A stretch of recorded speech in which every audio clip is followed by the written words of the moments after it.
Welcome to the 11th episode of The Creative Real Estate Agent. I am your host, Anastasia Forrest, broker associate with eXp Realty and a creative person. Today, I am going solo. It is just me, and I'm going to be talking about the flow state in creativity and in real estate. So, first of all, I'm just going to chat about what I've been up to lately and get caught up. So, I can't believe that this is episode 11 of this podcast. This means that I've been doing this podcast project for 11 weeks straight. I have not taken a break. I have not missed a week. And that's a pretty huge accomplishment, I have to say. One of my biggest challenges is being consistent and keeping with a particular project. I tend to lose interest and move on to different projects. Um, Either because it becomes too cumbersome or I get bored with it, or who knows why. But this one I'm being very consistent about, and I'm proud of myself. Yay. All right. And I'm really enjoying it. I'm having lots of great conversations with great people, and it's been good. I am enjoying it. Um Also, my birthday's coming up next week. I will still be here doing the podcast, but as far as broadcasting live, I'll be broadcasting it on Thursday instead of Friday. But for you podcast listeners out there, it won't really matter because I'll just publish it on the week over the weekend like I usually do. I'll have it go live. So I can enjoy my birthday weekend with my husband. And so also what I've been up to, I'm kind of in that fun in between time in real estate. You real estate people will know what I'm talking about, where I had a bunch of deals pending. They all closed within a couple of weeks of each other. And now I'm in the time in business where I'm building back and working on getting new deals going. So you all know that's a fun time to be in. I always get a little bit nervous in that time. I feel like I should be doing more. Um, but the thing is that before I know it, I always end up with more business, just the right amount of business. But that's the time I'm in right now. And I have got some great prospects on the horizon. And I just know that pretty soon I'm just going to be rocking and rolling, busy as ever with actual deals. So I'm also training an agent for the first time. I have a protege, and that takes a whole different kind of skill set that I am learning. Actually, doing something is one thing, teaching it is a whole different thing. So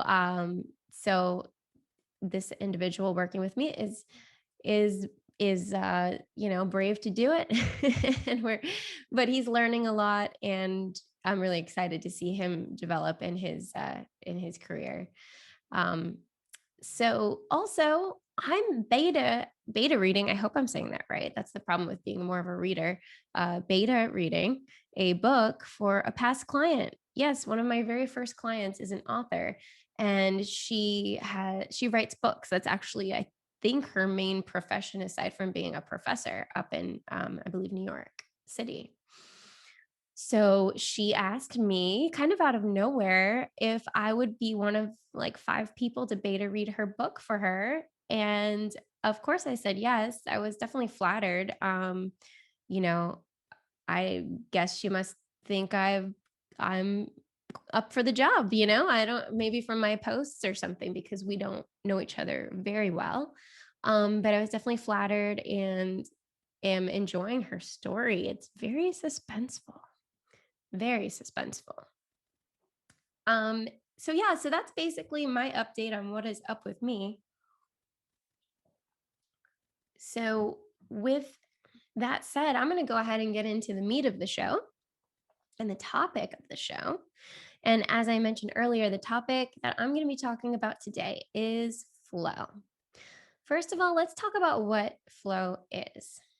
The flow state is basically the holistic sensation that people feel when they act with total involvement. in something. It could be in playing a sport. It could be writing a book. It could be reading. It could be dancing. It could be singing. It could be writing. Um, it can be, you can tap into this state during many different kinds of activities, but it involves being fully immersed in what you're doing, feeling fully focused, fully involved. And it also involves a feeling of pleasure and happiness of being absorbed in that activity. This concept was recognized, and the term the flow state was coined by somebody named, oh, this is a tricky one, Mihaly Csikszentmihalyi. And I hope that I pronounced that right. I found the way to pronounce it is like, the sounds, it's supposed to sound like that. So that was my attempt at pronouncing this very long Hungarian name. But he is a positive psychologist, and he has a very interesting background that I wanted to mention because it seems very relevant and interesting. He was born in Hungary in 1934. He was deeply affected by the Second World War. And during his childhood, he was actually placed into an Italian prison. He lost a lot of family and friends during the war. And apparently at this time, he had the first inkling of this idea of working on the idea of flow and its relationship with optimal experience.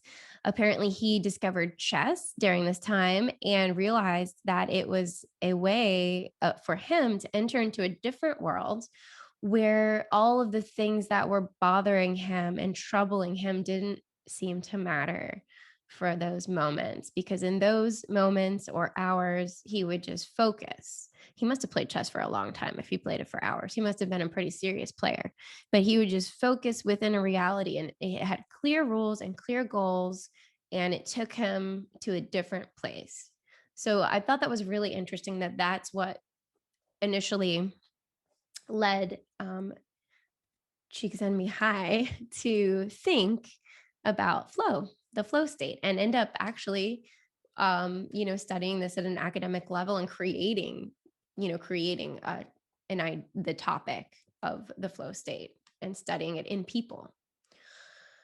So now that we talked about a little bit about where this came from and who created the term and the concept, let's talk about the characteristics that he recognized when studying people involved in different activities. So he described 8 characteristics of flow, and I'm going to read them all. The first one is the complete concentration on the task. The second is clarity of goals and reward in mind and immediate feedback. The third is transformation of time, either time speeding up or slowing down.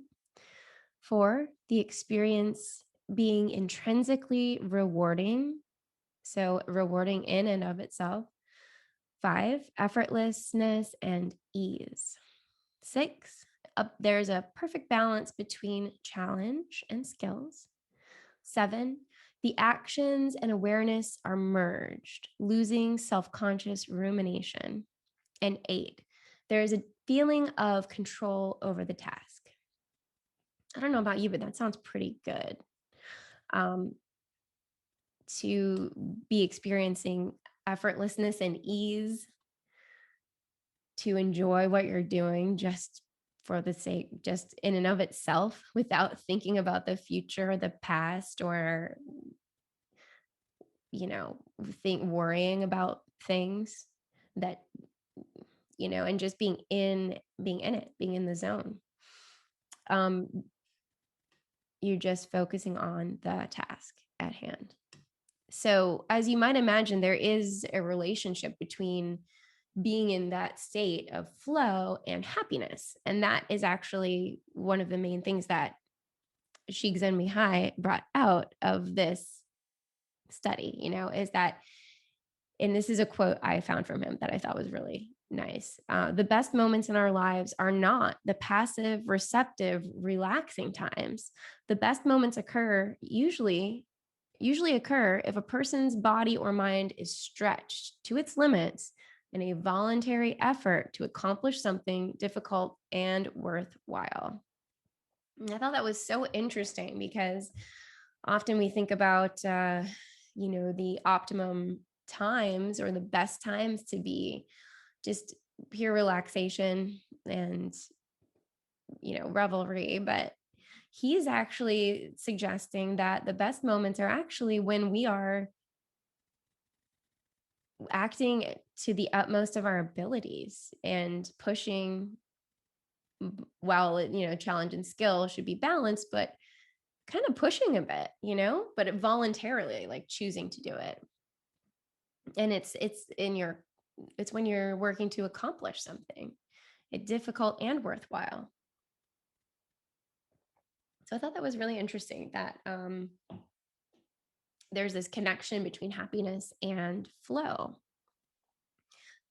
So the other question is does being in this flow state necessarily lead to better outcomes? And the research suggests it does. The flow state does seem to coincide with excelling in a performance, um, because often the people that, I think that Csikszentmihalyi was studying were actually, athletes, musicians, and artists. And being in that state has to do with performing at an optimal level.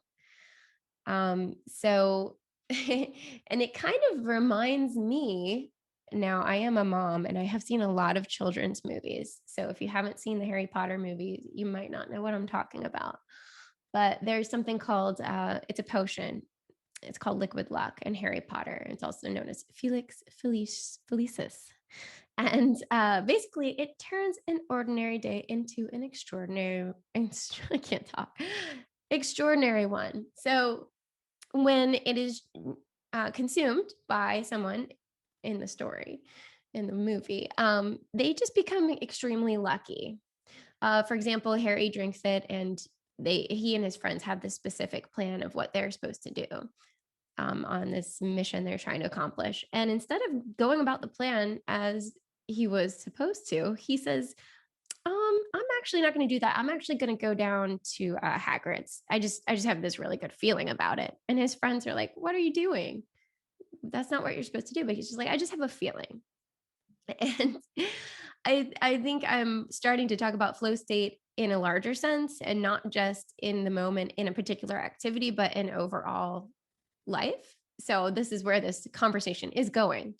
But it's almost like being in a flow state and being kind of familiar with the flow state and doing that more often than not, perhaps you start to tap into your intuition, and your intuition tells you that it gives you a certain order of events or certain directives that you're compelled to follow, even if they don't completely make sense to everybody else.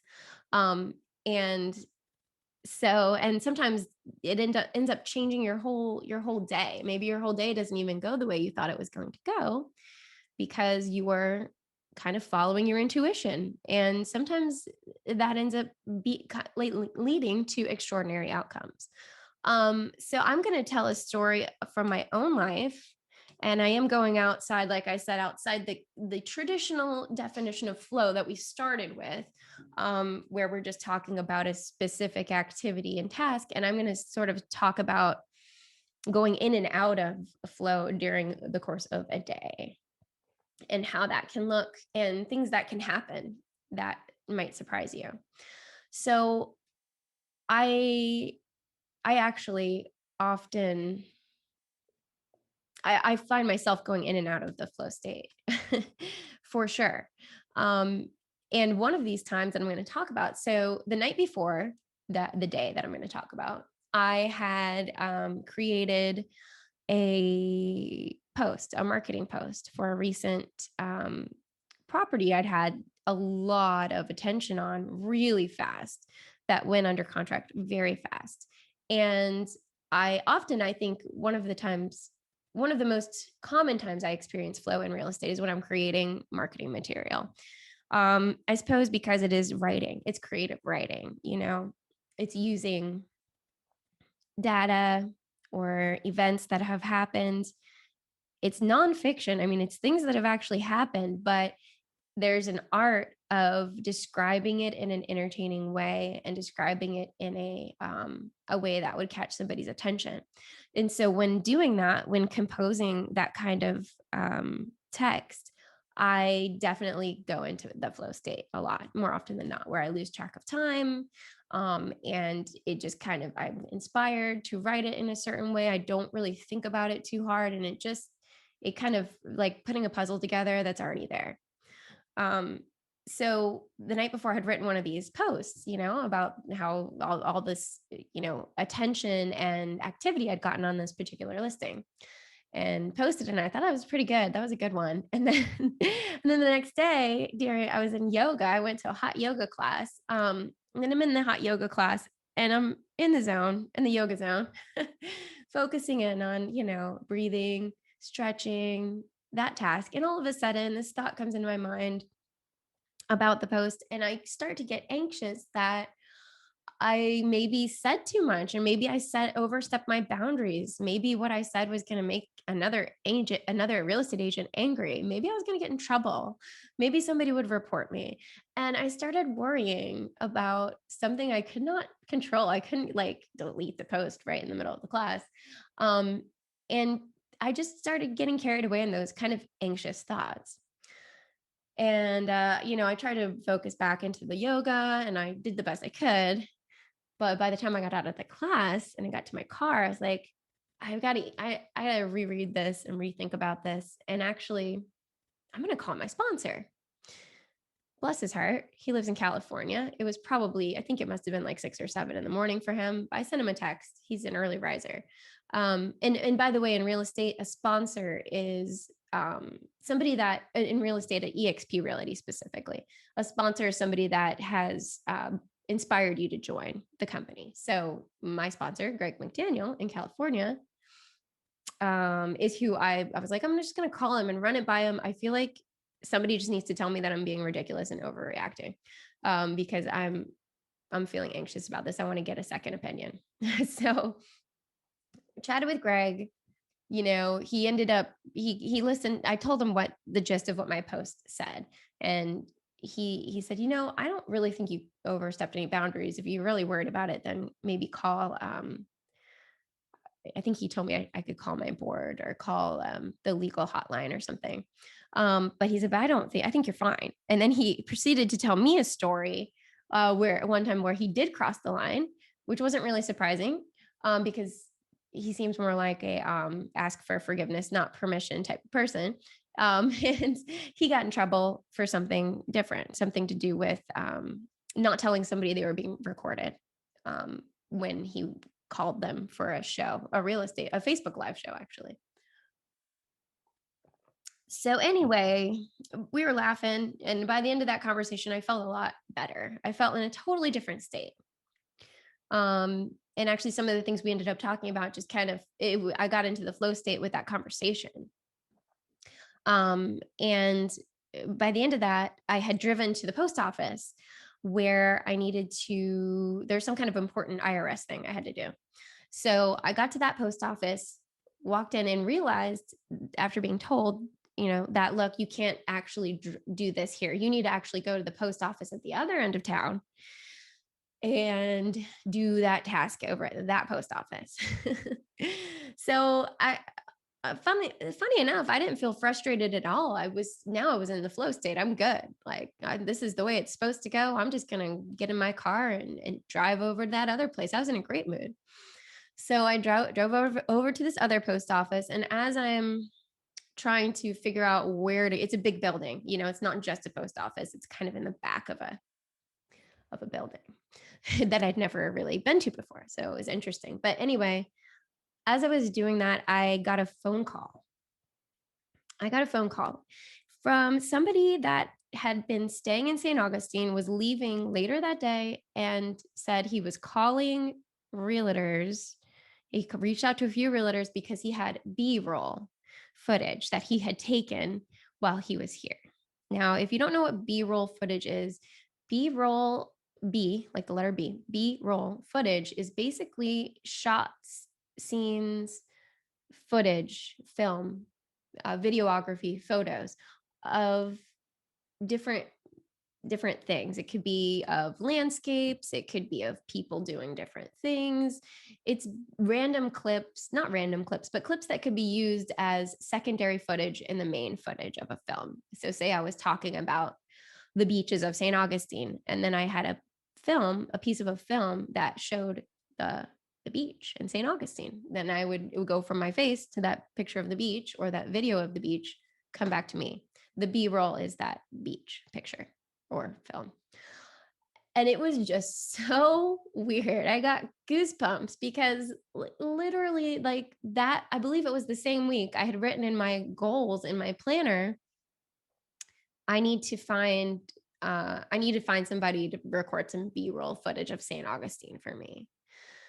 And I figured I'd have to hire a photographer, pay them. It could be pretty expensive because you're not asking them to go to just one place. You're asking them, I want the lighthouse, I want the beach, I want the downtown, I want this, I want that. You're wanting a bunch of footage to work with for your videos to keep it interesting.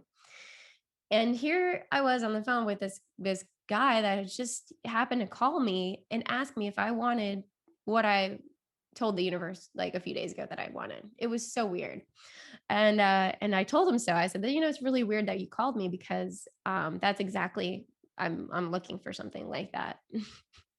So it was very cool, and actually ended up meeting up with him and purchasing, his footage. It was an awesome deal. It was just perfect. It was perfectly timed. Anyway, my point is that the flow state in this larger sense that I'm talking about, the maybe non-traditional sense, is something that I think you can flow in and out of over the course of a single day. And for me, I do believe the flow state is connected with a greater level of achievement or luck or synchronicity. I think there's a connection there. So I guess the question is, how do you get into the flow state and how do you stay there? And what do you do when you feel like you've fallen out of it? Well, that is something I do want to talk about. But before I get there, I want to talk a little bit more about the flow in creativity versus the flow in real estate. Okay, first of all, experiencing the flow state in pure creativity. Like I mentioned before about writing up marketing blurbs and marketing material and finding the flow state there. It's not unsimilar to where I would experience the flow state before I did real estate as a musician and songwriter, and still continue to experience if I do, pick up my guitar and something's right. I'm feeling in it, and it happens. But yeah, it's like it's sort of almost just like the song just comes to you, that kind of experience where it's just, it kind of feels like you're just a conduit and you're channeling it. And and you do, lose track of time. Like time doesn't exist. Like everything else kind of gets really quiet, and you are one with that experience. So I think it's easier to think about the flow state in relationship with traditional kinds of creativity like that, because we're used to hearing that. I don't think that idea that I just expressed is unique to me. That's something I've definitely heard other musicians talk about. But as far as experiencing the flow in business life, which, this is a real estate themed podcast. I'm in real estate, and that occupies many hours of my days. And so experiencing the flow state in real estate is a whole different kind of thing. But I mean, I said that incorrectly. It's not a whole different kind of thing. It's just, it's the same energy. It's the same it can be the same kind of experience, but the product is different. Um, so I was thinking about times that I experienced the flow state in real estate. And obviously, I've already mentioned writing marketing materials, but also having conversations with clients. Um, Particularly, somebody in specific comes to mind. I had an elderly client recently, a seller who was in his almost mid 90s, and I realized real quickly as I started working with him that in order for me to be an effective professional for him, I was going to have to really slow down. I had to talk much slower. I had to use less words, and I had to speak much louder. And it's not because of he was very intelligent, extremely sharp, but he couldn't hear very well. So, in order for me to work with him, I really quickly realized that I was going to have to change the way that I normally communicate, which is kind of fast. And I think I probably mumble a lot and not necessarily loud. So I totally changed the way that I communicate to help to facilitate our relationship and be an effective professional. But I found that spending time with him and communicating with him and listening is huge. Listening to what he needed from the sale and the stories that he wanted to share with me. And sometimes this was while waiting, for an inspection to be done or waiting for the photography to be done, but we'd have conversations and I would totally lose track of time. Totally. And it was because I was in that moment. I wasn't aware. I wasn't self-conscious. I wasn't thinking about me, and what I have to do. And I didn't feel this enormous sense of responsibility on my shoulders, even though I'm there as a professional and I do have a responsibility, but I was lost in the moment, and it's cool. I think something about older people and also young people help us to be in the flow state. Being around my daughter, for example, who's 4, and even my 7, almost 8-year-old, they think about things much differently than we do, and they experience reality in a different way. And I think for somebody that's lived either less years or more years, there's something there where the older gentleman, he wasn't in a hurry to get to his next appointment. He's not, you know, thinking the same kind of way I am. He's winding down. He's really just enjoying the day, enjoying being alive, and for a child, they're also not like us unhealthy, neurotic adults. They are, pure experience. They're open. They also don't have that enormous sense of responsibility. And they're able to be in the flow state, they are going with the flow. So I think being around people and having conversations with people can also help us tap into the flow. And to bring it back to real estate, when, having these conversations with clients, whether it's a listing appointment, whether it's a buyer appointment, we have the opportunity to be open. We have the opportunity to listen. We have the opportunity to connect and tap in that way. And I think that's huge. It's empathy. It's and I think that's actually just as important as our active efforts that we make, is actually being receptive and being aware of what their needs really are so we can help them. So yeah, I think that's one way we get in the flow state in real estate, is through these kind of conversations. I think even negotiating, sometimes I go into flow state when I'm working to get the best outcome for my client. My directions come pretty instinctively.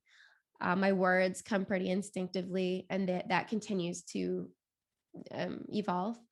But that is all, there's some creative there too, working out the best deal, for your client, working out this management, what's the word? Like this media, what's the word I'm looking for? Mediating, like the mediating role is a creative role. Um, so there's that. Also drafting the listing, preparing the write-up for how you're going to describe the property, how you're going to show off its appeal, how you're going to highlight what makes it so special. This all can bring in the creativity and bring in and put you in that flow state. And now, do you always feel like that? Probably not. I know I don't always feel like that. But I do find myself spontaneously in it sometimes during these activities that you wouldn't necessarily think of as being conducive to being in that state. But it's not, the flow state's not limited to just traditional creativity and arts. The flow state can happen in any kind of field, any kind of profession. And I'm going to take a sip of water because I'm thirsty. Okay, so I noticed personally, somebody asked me the other day if I get nervous. It was my hairdresser actually. She said, "Do you get nervous before you do those podcasts? I've been seeing you doing these Facebook lives, and oh my gosh, like, don't you get nervous?" And I told her I don't really get. It's not nervous. I don't think not nervous enough that it would ever stop me from doing something like this. But I do have to kind of get in a different state of mind. And even recording video, like video that's not live, video that's just video I'm going to make for to put on Facebook or put on my YouTube channel. It's harder when it's shorter because it's harder to get into that flow state when you're just doing a short thing. If you only have a certain amount of time, if you've got your watch on, notice I took mine off and it's going to buzz and distract you. Or you've got notifications enabled and that's going to distract you. It's harder to do that kind of activity when you're like that. And it's not so much nervous for me, I think, but it's like I have trouble talking. Sometimes I have at least two different ideas coming in at once. And sometimes I try to say them both and it just ends up not making sense. So for me, it's not really nervousness. It's just getting comfortable enough and clear enough that I can express my ideas effectively and, have conversations that are effective. And that's basically it. And that does have to do with flow state. So when I'm making short videos, I notice I stutter a lot and I say, things that don't make sense sometimes in the middle of the video. And I look back and I'm like, what am I saying? Like, why do I have trouble talking? And I can write all day long. Like I'm a great writer. Why do I have trouble speaking? But I think it has to do with just relaxing. A big part is just being comfortable and relaxing. And this long form content like this podcast, it's easier to get into the flow because it's longer. There's not as much pressure. It's not as short. You kind of can lose yourself in it a little bit more. So I think that's interesting. So for me, the signs that I'm not in the flow are definitely stuttering, being unsure of myself and what I'm saying, and others, but I'm actually going to talk about now how we can access the flow state. So these are recommendations I pulled from a couple articles, and these should apply no matter what field you're in or what activity you're doing. These should be helpful if you're wanting to tap into the flow state and experience it. So number one, eliminate external distractions. So like I said a minute ago, I take off my Apple Watch before these shows. I realized that was one time that it buzzed and it was distracting and kind of broke the moment. And so as much as you can, in real estate, it's often that we have a bunch of tabs open on a web browser.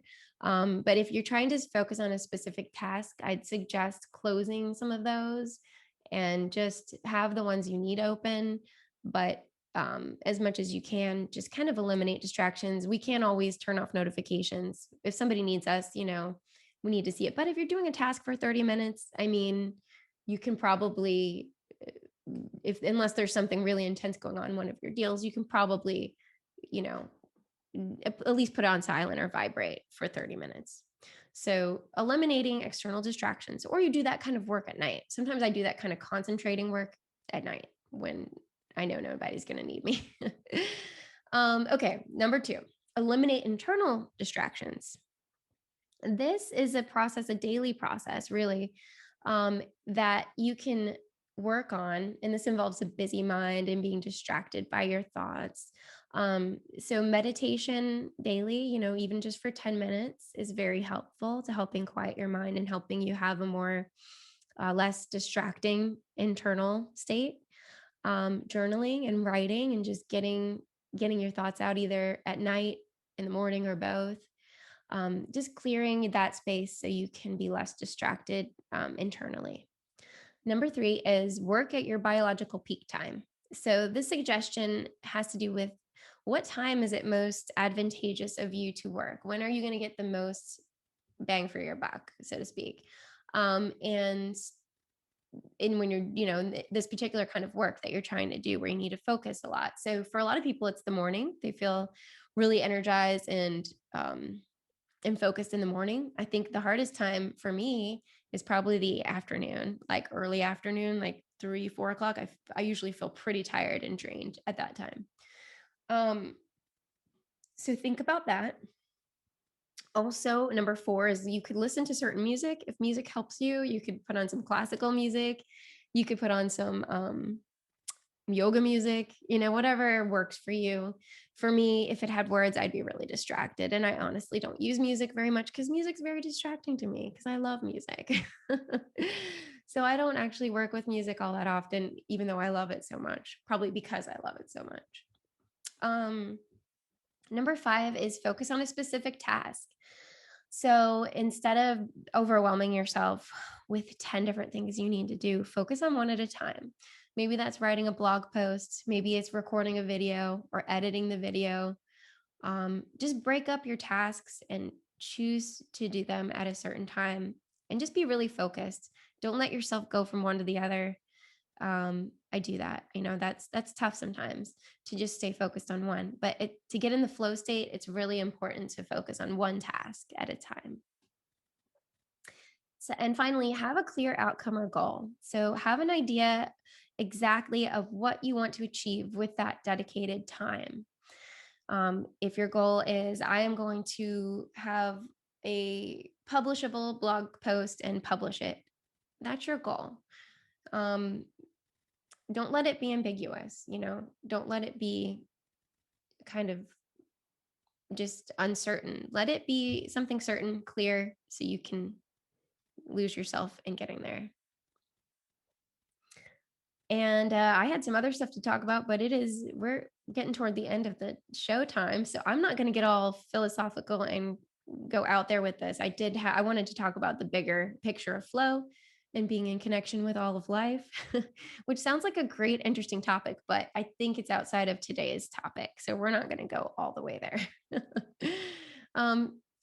But overall, before I close the show, I want to talk about what we do when we fall out of the flow, like for a longer period of time.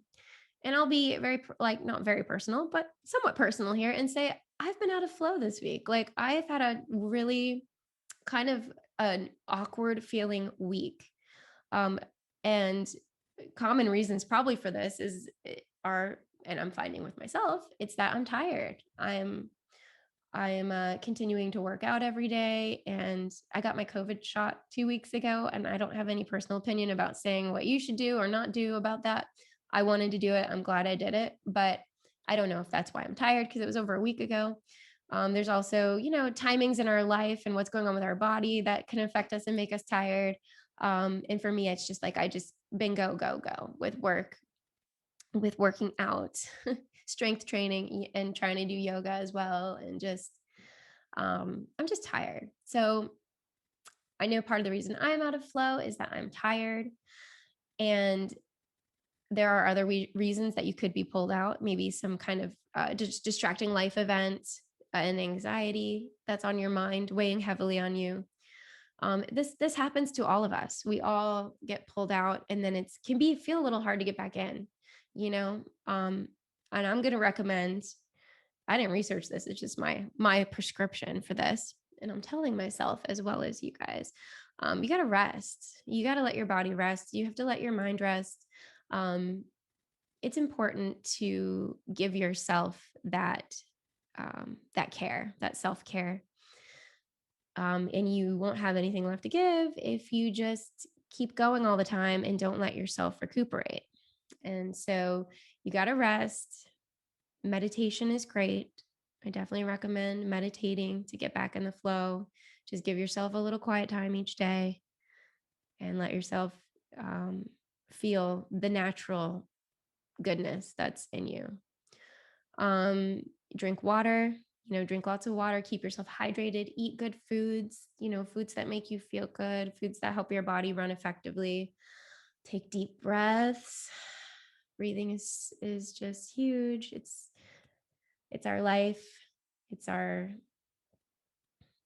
so important to breathe. So take some deep breaths. And then you can also use affirmations, reminding yourself that you are well, that all is well, that life is good, that everything is happening exactly as it should be. And, just remind yourself of that by repeating those words to you, even if they don't feel 100% true at the moment. So, in closing, I just want to suggest that it doesn't really matter what profession you're in. It could be real estate, it could be something else. And it doesn't really matter exactly what you're doing either with your life, though that sounds a little dismissive. But no matter what it is that you're doing, you can always find yourself in that process. And you can always tap into the flow state no matter what you're doing. So, and trust that no matter what you're doing, and if you're doing it from that and you're working, not working is the wrong word, but being receptive and being open, you're going to end up on the path that you need to be on. In fact, you're already on it. So just keep doing what you're doing, keep trusting, and let yourself become what you're becoming. I hope this has been helpful, and I will see you and talk to you, podcast listeners, next week. Until then, stay creative. Bye-bye.